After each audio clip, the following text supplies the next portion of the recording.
Hello students, welcome to our channel knowledge hub. Knowledge hub पर आप सभी का एक बार फिर से स्वागत है।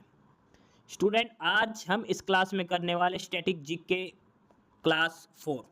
स्टैटिक जीके की हमने ये सीरीज चला रखी है। क्लास 1, क्लास 2, क्लास 3 हमने ऑलरेडी अपलोड कर दी है। आज हम अपलोड करने वाले हैं क्लास 4 के लिए। ठीक है, ये काफ़ी इंपॉर्टेंट क्वेश्चन है जो आगामी एसएससी एग्जाम होना है, एसएससी जीडी का हो, एसएससी सीएचएल या फिर एसएससी सीजीएल का जो भी एग्जाम है उसमें, या फिर रेलवे का कोई एग्जाम हो, रेलवे एनटीपीसी की जो अब एग्जाम आने वाले हैं और रेलवे ने और भी वैकेंसीज दे रखी है, सभी में रेलवे के एग्जाम में स्टैटिक जीके पूछी जाती है। तो सारे क्वेश्चन यहीं से ही घुमा फिरा के आपसे पूछे जाएंगे। ये जो स्टैटिक जीके की क्लास है, इसमें हमने जो क्वेश्चन हैं वो ऑप्शंस के साथ दे रखे हैं और 4 ऑप्शन है। सभी ऑप्शंस को भी हमने अच्छे से एक्सप्लेन करने की कोशिश की है। यानी कि आप क्वेश्चन तो एक है लेकिन उसके साथ हमने 4 से 5 क्वेश्चंस कवर करने की कोशिश की है। अच्छे से एक्सप्लेन कर रखी है, अच्छे से स्लाइड्स इसके बना रखी है ताकि आपको पढ़ने में भी दिक्कत ना हो। कई बार वर्बली समझ में नहीं आता, लेकिन जो चीज़ ब्लैक बोर्ड पे जो सामने लिखी होती है हमारे पास, उसको पढ़ने से आसानी से समझ में आ जाती है।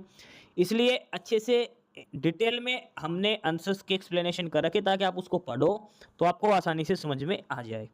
ठीक है, 3 क्लासेस हम अपलोड कर चुके हैं, 3 क्लासेस हम आपको समझा चुके हैं। आप यहाँ पर जाके चैनल पर जाके देख सकते हो सारी चीज़ें। ठीक है, और आज है स्टैटिक जी के क्लास 4 की। और इसके अलावा जो कैंडिडेट्स नए हैं जो हमारे चैनल पर पहली बार जुड़ रहे हैं, वो हमारे चैनल है नॉलेज हब के नाम से, और वो आपको यूट्यूब पर लिंक डालना है @knowledge hub 7900 और चैनल को सब्सक्राइब कर लेना है। नॉलेज हब ये हमारा चैनल है यूट्यूब पर और इसी के थ्रू आप ये सारी वीडियोस देख रहे हैं। तो जो बंदे नए हैं, जो कैंडिडेट्स पहली बार जुड़े, जो स्टूडेंट्स, वो नॉलेज हब को सब्सक्राइब जरूर कर ले ताकि आपको अप टू डेट जो नया कंटेंट है वो मिलता रहे।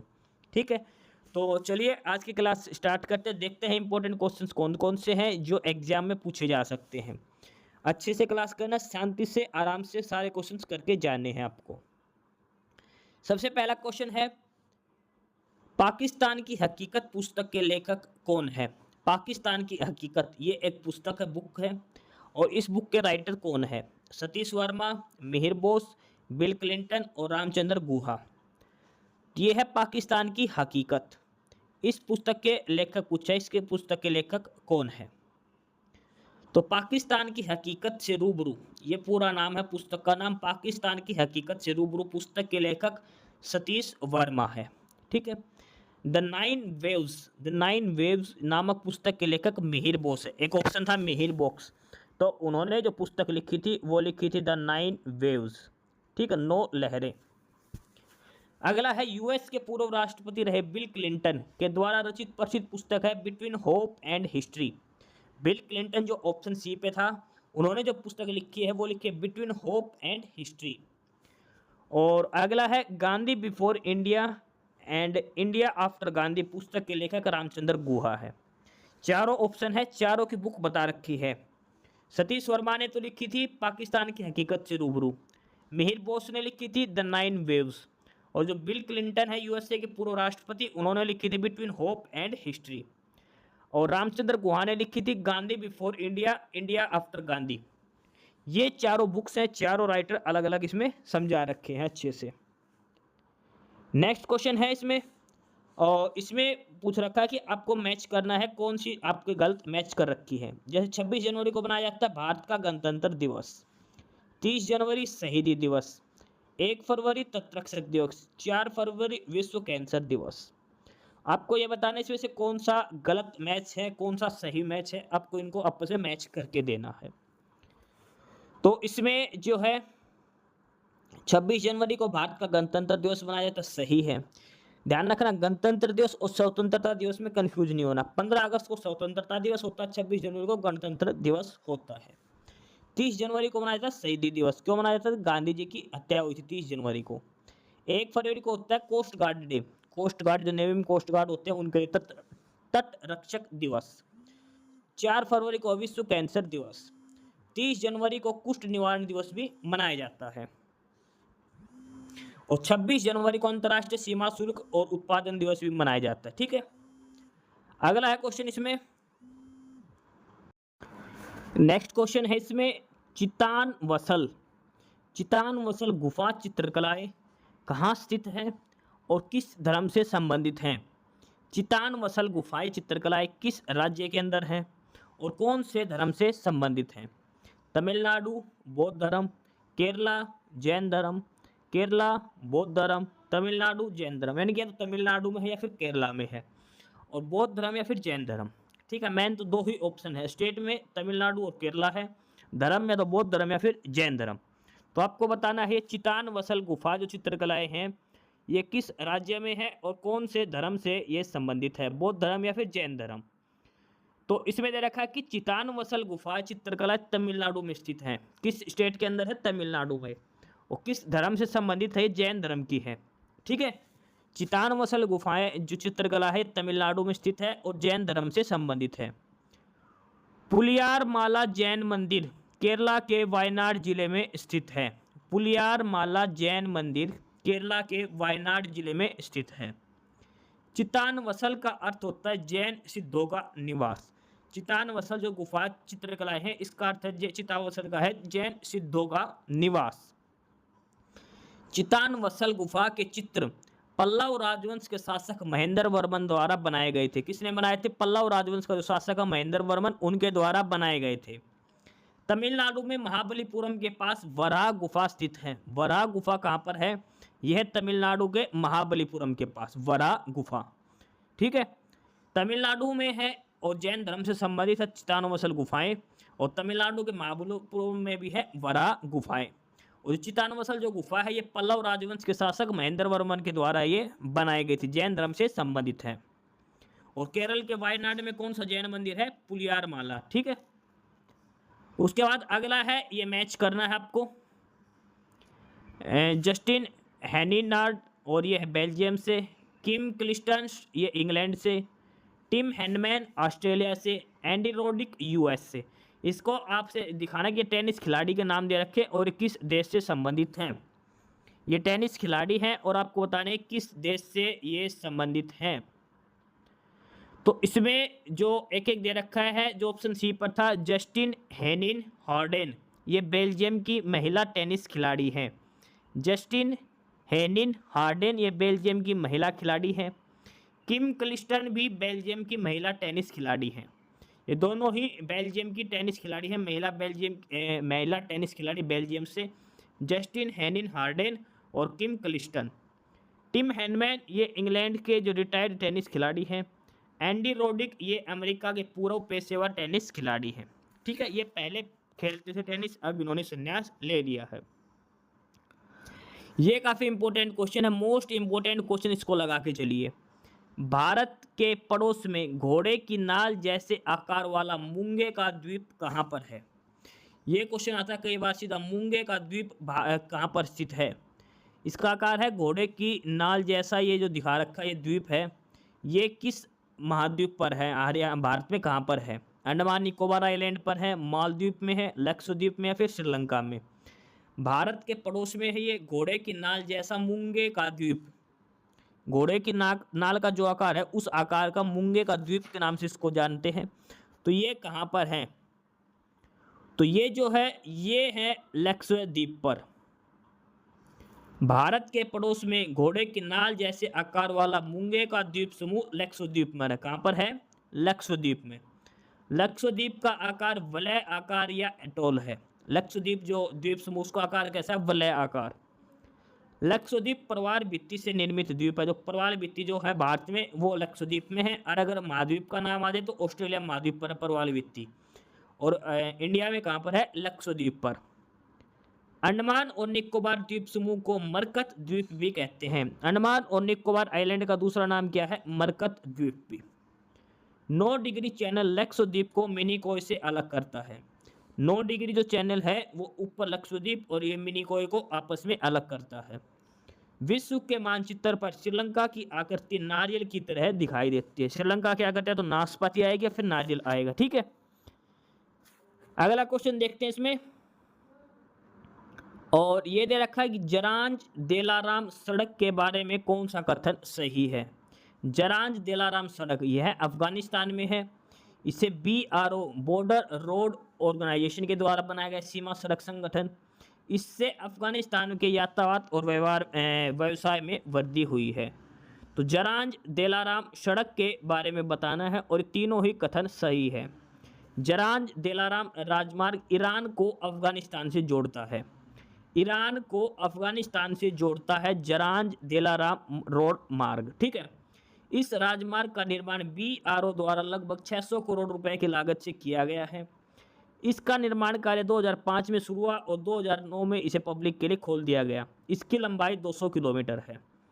200 किलोमीटर लंबा एक रोड है जरांज दिलाराम, अफगानिस्तान और ईरान को जोड़ता है। ठीक है। और ये BRO के द्वारा बनाया गया था, सीमा सड़क संगठन के द्वारा बनाया गया था। नेक्स्ट क्वेश्चन है इसमें, और वो है लंबी पूंछ वाले मकाक बंदर कहाँ पाए जाते हैं।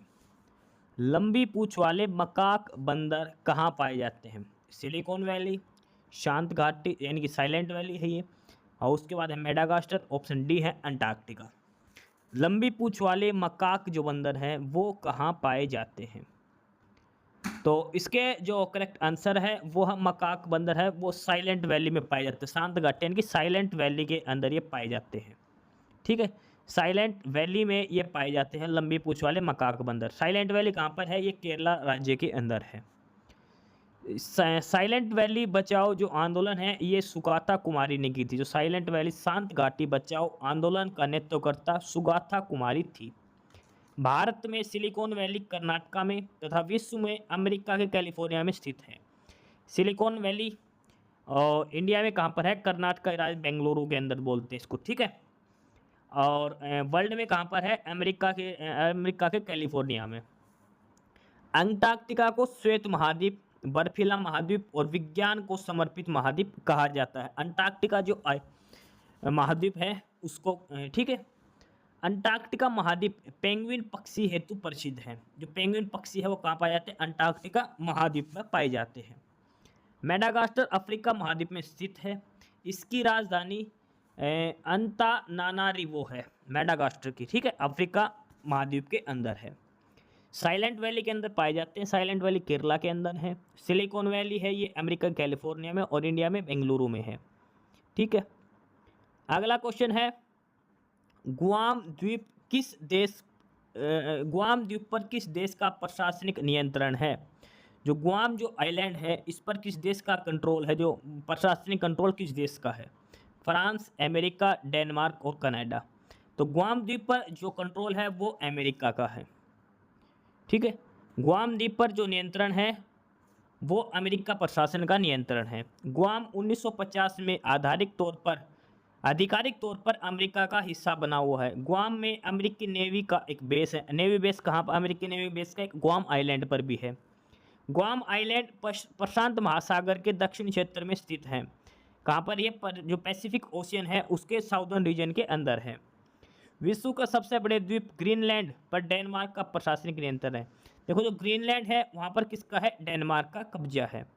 बैफिन द्वीप पर कनाडा का नियंत्रण है। ग्रीनलैंड पर है डेनमार्क का, बैफिन द्वीप पर है कनाडा का और गुआम द्वीप पर है अमेरिका का। ये ध्यान रख के चलना, तीनों ही द्वीप अलग अलग बता रखे हैं इसके अंदर।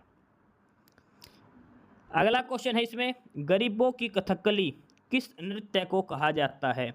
गरीबों की कथकली किस नृत्य को कहा जाता है। चाक्यार कुंत, कुडियाट्टम, ओतंतुल और मोहिनीअट्टम। गरीबों की कथकली किस नृत्य को कहा जाता है। और जो गरीबों की कथकली जिस नृत्य को कहा जाता है वो है ओटनतुल्य नृत्य को कहा जाता है। किसको कहा जाता है, ओटनतुल नृत्य को कहा जाता है गरीबों की कथकली। चकियार कुथू एक नृत्य है जिसमें कलाकार स्वयं को सांप की भांति प्रस्तुत करता है। मोहिनीअट्टम केरल का शास्त्रीय नृत्य है।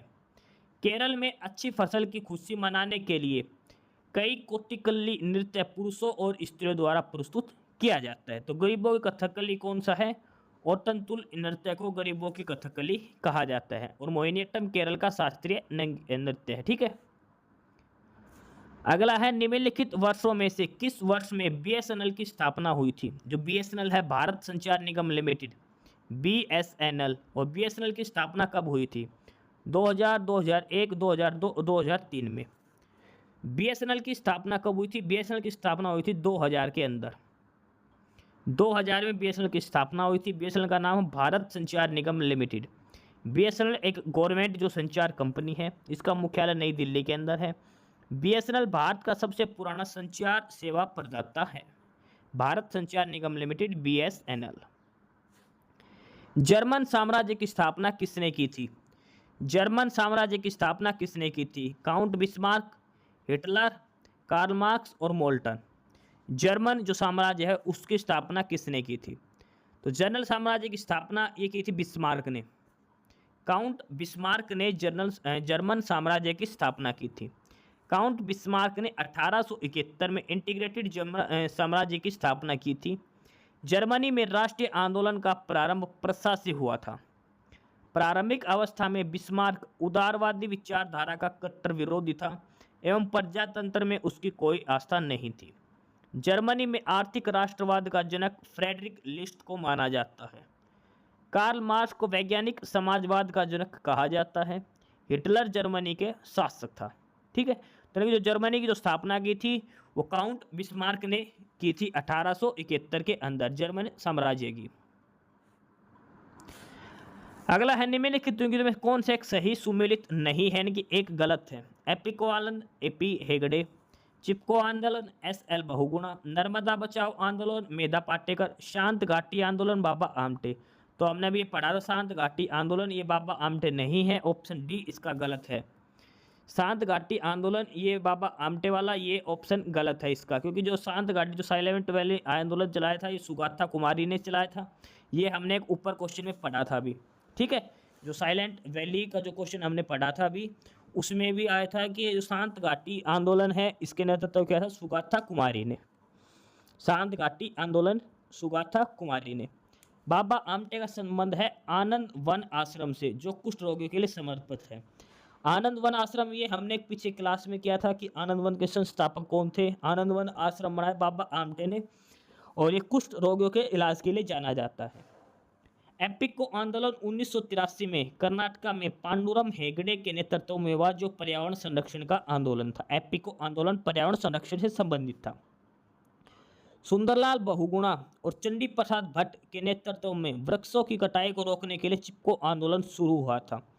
चिपको आंदोलन क्या था? लोग जाके पेड़ों को चिपक जाते थे, पेड़ों को काटने नहीं देते थे। सुंदरलाल बहुगुणा और चंडी प्रकाश भट्ट के नेतृत्व में हुआ था यह आंदोलन शुरू। मेघा पाटेकर ने नर्मदा बचाओ आंदोलन के जरिए नर्मदा नदी पर निर्माणाधीन बांध परियोजनाओं का विरोध किया था। मेघा पाटेकर ने। ठीक है, नर्मदा बचाओ आंदोलन ये काफ़ी इंपॉर्टेंट क्वेश्चन है, 4 के 4 ऑप्शन जरूर करके जाने, इसको मोस्ट इंपॉर्टेंट है, यहाँ से क्वेश्चन जरूर बनता है। निम्नलिखित देश में एक आसियान का सदस्य कौन सा एक ऐसा देश है जो आसियान का सदस्य है? सदस्य नहीं है, सदस्य नहीं है। 4 देशों में से 3 ऐसे जो आसियान के सदस्य है, एक नहीं है। सबसे पहले आसियान की आपको फुल फॉर्म भी पता होनी चाहिए। ऑप्शन है म्यांमार, भारत, लाओस और मलेशिया। इनमें से एक देश ऐसा है जो आसियान का सदस्य नहीं है और वो है भारत। भारत आसियान का सदस्य नहीं है। आसियान की फुल फॉर्म है association of south east Asian Nations. Association of south east Asian Nations 8 अगस्त 1967 को बैंकॉक घोषणा पत्र यानी कि आसियान घोषणा से आसियान की स्थापना हुई थी। आसियान का मुख्यालय जकार्ता में, जकार्ता इंडोनेशिया देश की राजधानी है, यहाँ पर जकार्ता में आसियान का मुख्यालय है। इसके 10 सदस्य देश है Brunei, Cambodia, Indonesia, Laos, Malaysia, Myanmar, Philippines, Singapore, Thailand और वियतनाम। आसियान का आदर्श वाक्य है एक दृष्टि एक पहचान एक समुदाय। ये काफ़ी इंपॉर्टेंट। आसियान का आदर्श वाक्य एक दृष्टि एक पहचान एक समुदाय। या फिर सेम क्वेश्चन आएगा 10 सदस्य देशों में कौन सा नहीं है, और मोस्टली ऑप्शन में भारत जरूर मिलेगा क्योंकि आसियान सबको लगता है भारत इसका मेंबर होगा, लेकिन भारत इसका मेंबर नहीं है आसियान का। अगला है भारत भारती। भारत भारती के लेखक कौन है? भारत भारती के लेखक कौन है? मैथिली शरण गुप्त, सूर्यकांत त्रिपाठी निराला, महादेवी वर्मा, रामधारी सिंह दिनकर। तो भारत भारती के लेखक कौन है? भारत भारती के जो लेखक हैं वो है मैथिली शरण गुप्त। भारत भारती के लेखक है मैथिली शरण गुप्त। यह रचना देश प्रेम से ओतप्रोत कविताओं से संबंधित है। कुक्कर मुत्ता, बिल्लेर सुहा बकरीहा, निरूपमा ये सूर्यकांत त्रिपाठी निराला उनकी रचनाएं है कुकरमुत्ता, बिल्लेसुर बकरिया और निरुपमा। महादेवी वर्मा की रचना है यामा, सबसे प्रसिद्ध रचना यामा, ये अभी यूपी पुलिस कांस्टेबल में भी आया था। यामा किसने लिखा था? ये महादेवी वर्मा की रचना है यामा। और इसके लिए उनको 1982 में 1982 में ज्ञानपीठ पुरस्कार भी दिया गया था महादेवी वर्मा को। किसकी रचना के लिए? यामा की रचना के लिए। अगला है रश्मि रथी, उर्वशी, संस्कृति के 4 अध्याय, ये सब रामधारी सिंह दिनकर जी की रचनाएं हैं। ये जो ऑप्शंस आपको एक्सप्लेन कर रखे, यहाँ से क्वेश्चन बहुत बार बनता है, तो अच्छे से एक्सप्लेनेशन सुन के जाए। धर्म की उन्नति के क्षेत्र में सराहनीय प्रयास हेतु कौन सा पुरस्कार प्रदान किया जाता है? धर्म की उन्नति के क्षेत्र में टेम्पल्टन पुरस्कार, कलिंग पुरस्कार, गोल्डन वेयर पुरस्कार, ग्लोबल 500 पुरस्कार। धर्म की उन्नति के क्षेत्र में सराहनीय पुरस्कार करने के लिए कौन सा जो सराहनीय कार्य हेतु कौन सा पुरस्कार दिया जाता है? और वो है टेम्पल्टन पुरस्कार। टेम्पल्टन, टेम्पल यानी कि मंदिर, धर्म मंदिर, इससे आप याद रख सकते हो आसानी से। टेम्पल्टन पुरस्कार दिया जाता है धर्म के क्षेत्र में उन्नति के लिए। इस पुरस्कार की शुरुआत 1972 में सर जॉन टेम्पल्टन द्वारा की गई थी। यूनेस्को द्वारा विज्ञान संचार के क्षेत्र में अभूतपूर्व योगदान हेतु कलिंग पुरस्कार। कलिंग पुरस्कार किसके द्वारा दिया जाता है? यूनेस्को को। किसके लिए? जो साइंस रिसर्च के क्षेत्र में जो अभूतपूर्व योगदान होता है तब दिया जाता है। गोल्डन बियर पुरस्कार फिल्मों के क्षेत्र में दिया जाता है। ग्लोबल 500 पुरस्कार पर्यावरण प्रतिरक्षा हेतु दिया जाता है। ये जो एक्सप्लेनेशन करवा रखी ऑप्शंस की, यहाँ से क्वेश्चन बनते हैं। जरूर देख के जाए, काफ़ी इंपॉर्टेंट चीज है जो आपको करवाई जा रही है।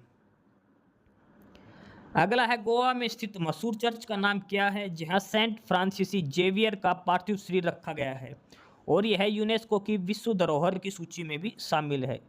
ये वो चर्च है गोवा का, इसका नाम क्या है? बोम जीसस का बसिलिका, हमारी माउंट लेडी, यीशु का पवित्र हृदय और सेंट मैरी बसिलिका। ये है गोवा का मशहूर चर्च जो यूनेस्को की वर्ल्ड हेरिटेज साइट्स के अंदर भी है। और ये जो है ये गोवा में स्थित मशहूर चर्च का नाम है बोम जीसस की बसिलिका। यहाँ सेंट फ्रांसिसी का पार्थिव शरीर रखा गया है और यूनेस्को की विश्व धरोहर की सूची में भी शामिल है। सेंट फ्रांसिसी जेवियर के पार्थिव शरीर को कांच के एक ताबूत में रखा गया है जो हर 10 साल में दर्शन के लिए रखी जाती है। सेंट फ्रांसिसी जेवियर स्पेन में ईसाई मिशनरी थे। और सेंट मैरी बसिलिका बेंगलुरु में स्थित एक चर्च का नाम है। ठीक है, अगला क्वेश्चन है, और यह कन्फ्यूशियस कौन था? कन्फ्यूशियस यह था तिब्बत का एक प्रधान रसोइया, एक चीनी दार्शनिक, चीन में वसंत और शरद ऋतु का एक प्रसिद्ध चित्रकार और कोरियाई सामंत। तो कन्फ्यूजन कौन था? इसकी काफ़ी रचनाएं भी फेमस है कन्फ्यूजन की। तो कन्फ्यूजन एक चाइनीज फिलोसफर था, चाइनीज दार्शनिक था एक ये। ठीक है, चाइनीज दार्शनिक था कन्फ्यूजन। और कन्फ्यूजन के दर्शन को मानने वाले कन्फ्यूशियनवाद धर्म के समर्थक कहलाते हैं। कन्फ्यूशियनवाद शांति, न्याय और मानवता के लिए प्रेम पर जोर देती है।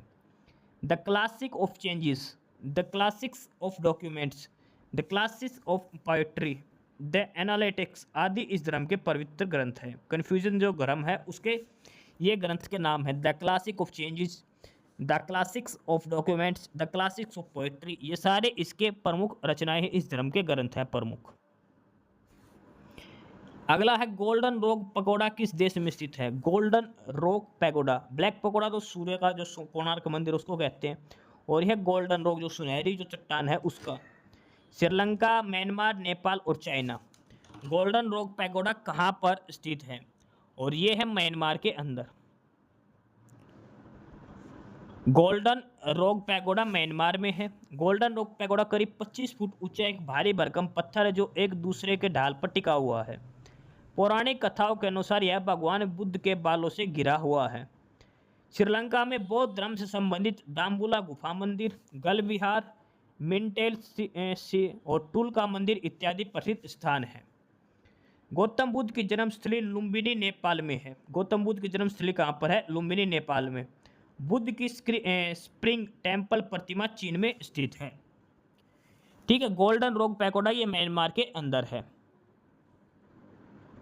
अगला है टेनिस में हार्डकोर वह कोर्ट होता है जिसकी सतह किससे बनी होती है? तो टेनिस में जो हार्डकोर होते हैं, टेनिस में 4 तरह के टूर्नामेंट होते हैं, तो अलग अलग ग्राउंड पर खेले जाते हैं। जो हार्ड कोर्ट पे वो कौन सा कोर्ट होता है, जो हार्ड कोर्ट कहलाता है, किससे बना होता है, कंक्रीट, मिट्टी, घास या फिर कारपेट से। तो हार्ड कोर्ट जो नाम ही सजेस्ट करा, जो हार्ड होगा, इसलिए किसका बना होता है, कंक्रीट का। तो टेनिस में जो हार्ड कोर होता है वो कंक्रीट से बना होता है। हार्ड कोर कंक्रीट अर्थात एस्फोल्ट से बनी होती है तथा इसे एक्राइलिक मटेरियल से ढका जाता है। ऑस्ट्रेलियन ओपन और यूएस ओपन हार्ड कोर पर खेला, ये सबसे इम्पोर्टेंट है। जो ऑस्ट्रेलियाई ओपन और यूरोपियन ओपन जो टूर्नामेंट है टेनिस का, ये दोनों हार्ड कोर पर खेले जाते हैं। फ्रेंच ओपन जो है वो मिट्टी पर खेला जाता है, और विम्बलडन है ये घास के मैदान पर खेला जाता है। ठीक है, 4 टूर्नामेंट है, ऑस्ट्रेलियाई, अमेरिकन, फ्रेंच और विम्बलडन। अलग अलग किस किस घास के मैदान पर खेले जाते हैं ये आपको याद रखना, क्वेश्चन जरूर पूछते हैं यहाँ से। स्टार्कपू नामक खेल कारपेट पर खेला जाता है। स्टार्कपू नामक खेल कारपेट पर खेला जाता है। अगला क्वेश्चन है, तीसरी पीढ़ी की उस एंटी टैंक मिसाइल का नाम क्या है जिसका राजस्थान में डीआरडीओ द्वारा सफलतापूर्वक परीक्षण किया गया था। तीसरी पीढ़ी की पूछा, थर्ड जनरेशन की एंटी टैंक मिसाइल जो डीआरडीओ ने बनाई थी, जिसका राजस्थान में परीक्षण किया गया था। अग्नि, नाग, कोबरा, तूफान। तो तीसरी पीढ़ी की जो थर्ड जनरेशन की जो मिसाइल है, एंटी टैंक मिसाइल, और उसका जो नाम है वो है नाग। नाग मिसाइल का परीक्षण किया गया था। नाग की मारक क्षमता जमीन से 4 किलोमीटर तथा हेलीकॉप्टर से 5 किलोमीटर है। यह पूर्णतः रूपेण स्वदेशी मिसाइल है। इसका नाम बदलकर अब ध्रुव अस्त्र मिसाइल रखा गया है। नाग मिसाइल का नया नाम क्या रखा है, ध्रुव अस्त्र मिसाइल रखा गया है। अग्नि, सतह से सतह मारने वाली मिसाइल, जो अग्नि मिसाइल है वो ग्राउंड टू ग्राउंड मारने वाली। ठीक है, तो ये थे आज के क्लास के इम्पोर्टेंट स्टैटिक जीके के क्वेश्चंस, और इसमें सभी ऑप्शंस को भी हमने एक्सप्लेन किया है। वीडियो आराम से देख के ऑप्शंस के एक्सप्लेनेशन का भी अच्छे से आपको डिटेल में दे रखा है। ऑप्शंस के जो एक्सप्लेनेशन हो रखे वहाँ से भी एग्जाम में क्वेश्चन पूछा जाता है। तो कोई भी एग्जाम देने जाओ जहाँ पर भी जीके पूछी जाएगी, इस क्लास से क्वेश्चन जरूर बनेगा। काफ़ी इंपॉर्टेंट क्वेश्चन हैं, सिलेक्टेड क्वेश्चन है ये सीरीज जो हम करवा रहे हैं स्टैटिक जीके की। हर एग्जाम में यहाँ से क्वेश्चन जरूर पूछा जाता है किसी ना किसी फॉर्मेट में। ठीक है, स्टैटिक जीके की क्लास है। और इसके अलावा जो कैंडिडेट्स पहली बार जुड़े हैं वो चैनल नॉलेज हब को सब्सक्राइब जरूर करिए, वीडियो को लाइक करिए, हमारे साथ जुड़े रहिए। स्टैटिक जीके की क्लास सीरीज हमने चला रखी है। किसी क्वेश्चन में कोई इश्यू कुछ समझ में नहीं आया तो कमेंट बॉक्स में कमेंट कर देना। अगर आपको इसकी पीडीएफ चाहिए इस क्लास की तो वो भी आपको प्रोवाइड करवा दी जाएगी, आप कमेंट बॉक्स में कमेंट कर देना उसके लिए। बाकी एसएससी, रेलवे एग्जाम या फिर स्टेट का कोई भी एग्जाम हो जहाँ पे जीके आएगी, स्टैटिक जीके आएगी, इस क्लास से क्वेश्चन जरूर बनेंगे। ठीक है, तो फिलहाल यही था आज की इस क्लास में। एस्पिरेंट्स, यही था आज की इस वीडियो में आपके लिए। ठीक है, और बाकी अगर कुछ नहीं समझ में आया या कुछ पूछना हो या फिर किसी स्पेसिफिक टॉपिक पे पूछना हो, वीडियो बनवानी हो, तो आप कमेंट बॉक्स में कमेंट कर सकते हैं। ठीक है, बाकी आप हमारा चैनल नॉलेज हब को सब्सक्राइब जरूर करें, अपने फ्रेंड्स को रिकमेंड करें, और वीडियो को लाइक करें, शेयर करिए, जुड़े रहिए हमारे साथ। मिलते रहेंगे आपके साथ रोज़ रोज़ नए कंटेंट के साथ, नई अपडेट्स के साथ। ठीक है, और चैनल को शेयर ज़रूर करें अपने फ्रेंड्स के साथ। एक बार फिर से जो एस्पिरेंट्स, जो कैंडिडेट्स नए हैं, वो चैनल को सब्सक्राइब जरूर करें, अपने चैनल नॉलेज हब। ठीक है, मिलते हैं नए अपडेट्स के साथ, तब तक के लिए बाय।